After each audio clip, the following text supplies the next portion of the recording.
So, Titans comes to an end with the final episode titled Dick Grayson. And that's appropriate because pretty much Dick Grayson, Robin, dominated the show and tended to suck all the oxygen out of the room.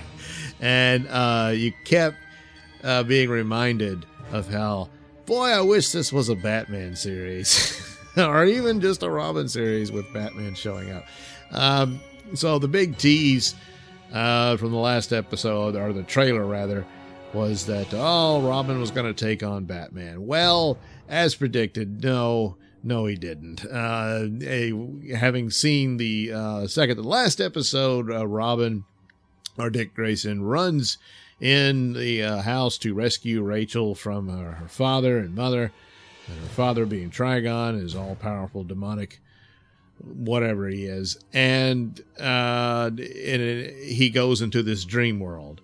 And so the next episode, there he is. He seems to be in a happy life. He's moved to California. He's apparently married Dawn of Hawk and Dove. She dumped Hank and got with Dick in more ways than one. And had a child with him and has another one on the way, and it's all happy and stuff. But then here comes Jason Todd, and he's in a wheelchair. Things have gone really bad in Gotham, and Batman's gone off the deep end. Commissioner Gordon is dead. Apparently Alfred is dead as well. Gordon had been murdered by the Joker, and Batman had finally had it. And so Dick goes to Gotham to see what he can do. And when he gets there, Gotham is just falling apart. There's crimes everywhere, people fornicating in the streets, murdering people, and all this sort of thing. Basically, it looks like the streets of New York in Escape from New York when they turned it into a prison. And so there's a lot of that. It kind of drags on. You're waiting for the conflict between Batman and Robin. And you never get it.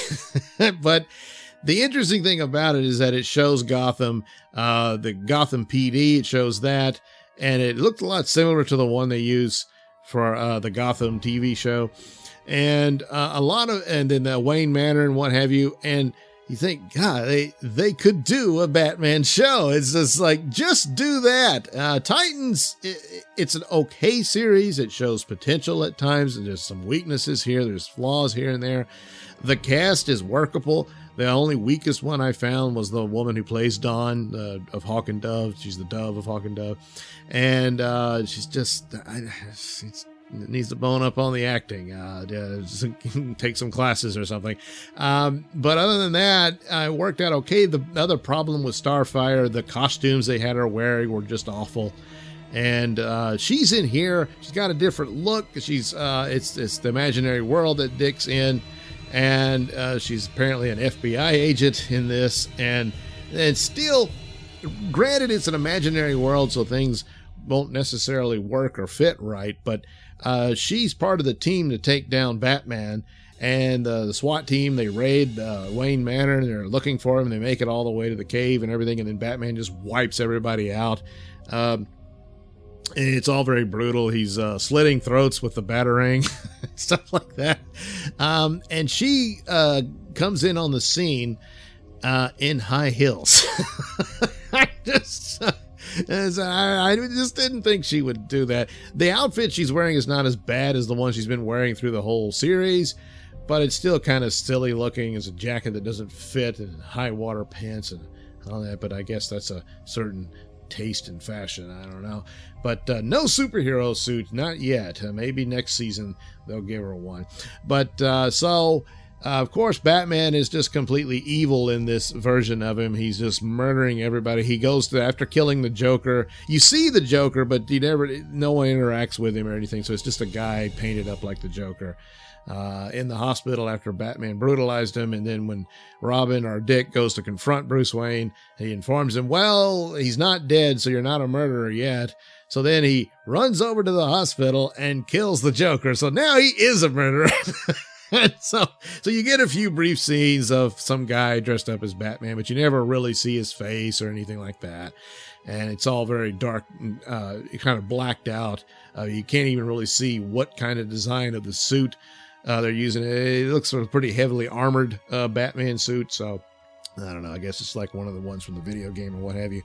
But so Batman is unhinged. He murders all the villains in Arkham. He murders the police officers at his home and kills Starfire. So that pushes Dick Grayson over the edge. Obviously still has feelings for her, even though he's supposed to be with Dawn. But after having a phone conversation with her, Hank's painting the house while he's away in Gotham. So, but he's with Corey, so, whatever. They throw in the little elements of the soap opera for that. And then, so after all that slaughter, Dick's had enough, and he kills Batman. And now, of course, this is all a dream sequence, and there's telltale signs of it throughout the show. And he comes back to the real world inside the haunted house of Raven and her creepy parents. And his eyes have turned black like Raven's eyes do when she's, turning on the Raven power. And she's all upset and said, "No, Dick, don't give in to the darkness." And Trigon, her father, said, "Hey, this wasn't my doing. He chose to do it." But of course, he manipulated him into this scenario where Dick is now possessed by the darkness of evil because he gave in to darkness in his anger and upset at Batman here.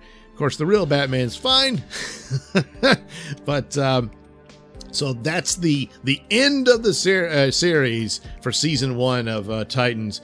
Ends on a cliffhanger. Oh no, Dick Grayson's been taken over by the evil Dark Lord of Trigon, and all the Titans will have to take him down next season and try to save Dick Grayson when he eventually becomes Nightwing. So yeah, that's coming. But as it's a bit of a letdown and a tease that, there's no real Batman in it. There were some other little things tossed around. They talk about how Batman's gone off the deep end and even Superman won't deal with him anymore. So they've already mentioned Wonder Woman and everything. So yes, there's a Superman in this universe as well. So it basically is the DC universe. So you can imagine all the other Green Lantern and Flash exist. Whether or not you'll see them or not, well, who knows. But you would think Batman would eventually show up, and hopefully next season he will at some point. But it's got to be its own entity. But at the same time, I'm telling you, these stories just make you want a Batman show even more. And you see it as, why not just do that, So after the credits roll, and you get a little in-credit teaser that takes you to Metropolis in some secret lab. I don't know, Cadmus or Star Labs or one of those. And naked Superboy escapes. He's walking around like Terminator. And yes, he's naked. Although there was a couple of scenes they look like they messed up. He's obviously, I don't know if it's digital or he's wearing those flesh panties. He doesn't have any junk. So, but it's the Superboy. He has he looks like Superman. But the clone version, I believe.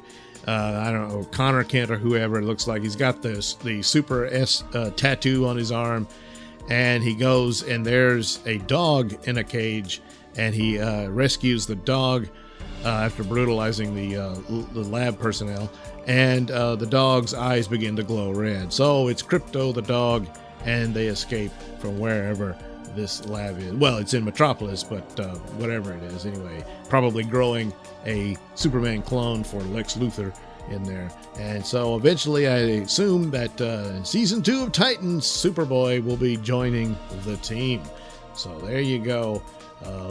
Little teaser to make up for the trick that you shouldn't have fallen for if you'd seen the previous episode. You knew Batman was not really going to be in it, but you got a little tour of Gotham in the Batcave and a little bit of Batman here. So, but pretty predictable and kind of overall kind of lackluster for the series when there was other episodes that were better, and a cliffhanger. So you got to tune in. All in all, it's a series that's not bad. It's not as bad as I thought it would be when I saw some of the clips and photos and whatnot promoting this series. And I thought, oh, this looks awful. And so it wasn't as bad as that. It could have been just another CW series, just, no nudity and no cussing and tone down the gore. But other than that, it could have easily been that. It might have been one of the more popular ones. But is it worth the subscription price? No, it's not. They're going to have to add more shows, more deals to deserve that. and they really should have had more ready to roll out a lot sooner than they have, because the streaming war is on and it's brutal, and I really don't see this one surviving, even though it's sort of this niche thing for the superhero stuff for DC. But eventually they'll have to probably license this out to one of the other big ones. But unless it improves and gets better, but I just don't think it's worth that much. But anyway, this last episode, 3 out of 5 stars overall. But the guy playing Robin does good, and probably again, but all that does is say, well, it should have just been a Robin series. So there we go with Titans season 1, and Dick Grayson here. And don't know what the future holds, but can't fully recommend it as enough to pay for it. I could recommend it if it was on CW and say, yeah, check it out. But to pay a subscription price just for this and the extra stuff, which is a lot of stuff you've probably already seen, can't quite get there. It's not that special. Not yet. There is potential there. We'll have to wait and see. But if you want to wait until this is on Blu-ray or what have you, yeah, that might be a better bet for you. Check it out then. All right, thank you for watching and listening. Like and subscribe, and check out the link description below. That'll take you to my the links to my mini stores that have plenty of goodies for you.